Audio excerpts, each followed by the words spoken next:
de la compétition. Déjà, il y a deux adversaires de taille qui se dégagent dans le lot de cette dizaine de nations. Nous avons l'Algérie.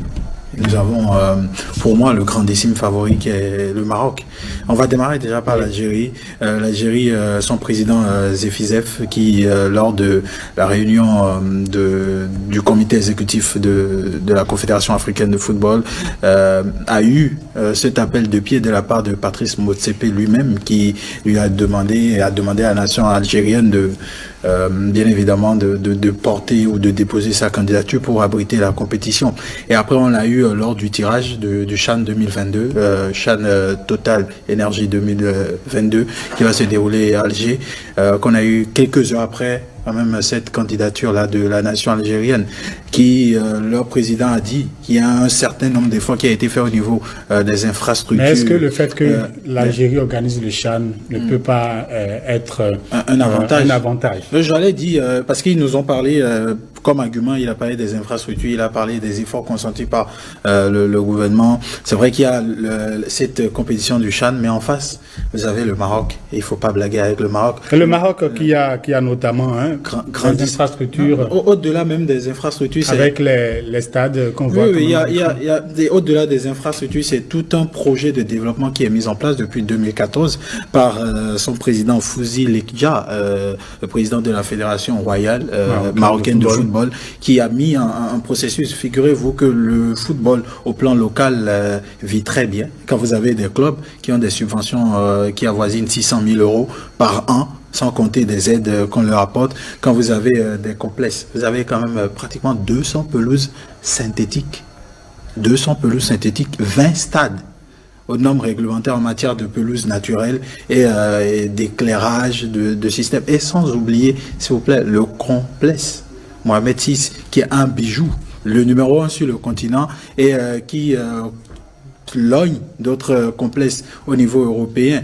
Quand vous avez associé à cela que cette nation a, selon les statistiques des associations qui sont présentes au niveau de la CAF, a le meilleur championnat devant tous les autres en termes de rentabilité. Donc ça fait énormément d'éléments. Et ils ont abrité la dernière Coupe d'Afrique féminine au Maroc, l'édition 2022, où les Lions de l'Atlas ont été en finale. Donc, après même cette compétition, on a vu le président de la CAF qui a félicité la nation marocaine pour la qualité de cette organisation, sans compter les attraits touristiques, le réseau de télécommunications qui est pratiquement le meilleur, les complexes hôteliers, les infrastructures routières. Je pense qu'actuellement, il n'y a pas meilleur candidat, même si entre-temps, on aurait aimé voir d'autres nations, on aurait peut-être aimé voir une co-organisation entre le Nigeria et le Bénin, mais pour être honnête, pour faire un choix totalement clair et plausible, je pense que la meilleure candidature, pour ma part, reste celle du Maroc. Et je ne veux pas vous contredire, moi j'abonde dans votre sens. Non, j'abonde dans votre sens, parce que quand c'est bien, il faut le dire. Vous aviez parlé tout à l'heure de combat. Non, j'abonde dans le même sens que Gilles Christ pour vous dire. C'est un euphémisme aujourd'hui de dire que le Maroc n'est pas le Maroc est l'un des grands favoris, le grandissime favori même de cette organisation de la CAN 2025. Quand vous parlez des complexes, quand vous parlez des infrastructures hôtelières, il faut parler aussi du transport. En matière de transport, je pense qu'il y a des routes, il y a des autoroutes qui sont disposées aussi pour la circulation des gens qui vont peut-être participer à cette compétition-là en 2025. Et au-delà de cela, le Maroc a déjà commencé par poser des actes. Aujourd'hui, en matière de coopération, je pense que la Fédération royale marocaine fait partie de ces fédérations-là qui, quand même, sont à féliciter, parce que le Maroc a noué plusieurs partenariats avec des fédérations africaines. Bien sûr. Et parmi ces fédérations, il y a la fédération, je pense la fédération du Burkina Faso. Le Bénin également, il y a le Bénin également. 1000 ballons de la fédération. Il y a des ballons qui sont d'ici, il y a des ballons qui sont donnés, il y a des équipements qui sont donnés par cette fédération-là. Donc c'est pour vous dire, et aussi, au niveau d'organisation de compétition, le Maroc accompagne certains pays africains.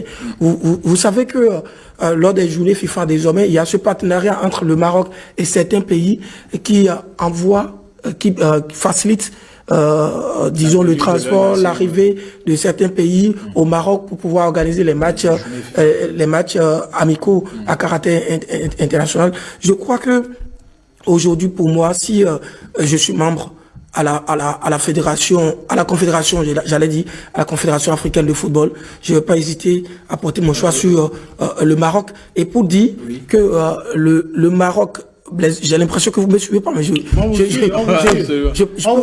peux vous dire que non, allez au bout de votre idée. Je peux vous dire que le Maroc n'est pas seulement un candidat sérieux, mais c'est plus qu'un candidat sérieux parce que le Maroc dispose tout en matière de conditions humaines, en matière de conditions sécuritaires, en matière d'infrastructures. Le Maroc a tout aujourd'hui, a tous les atouts solides.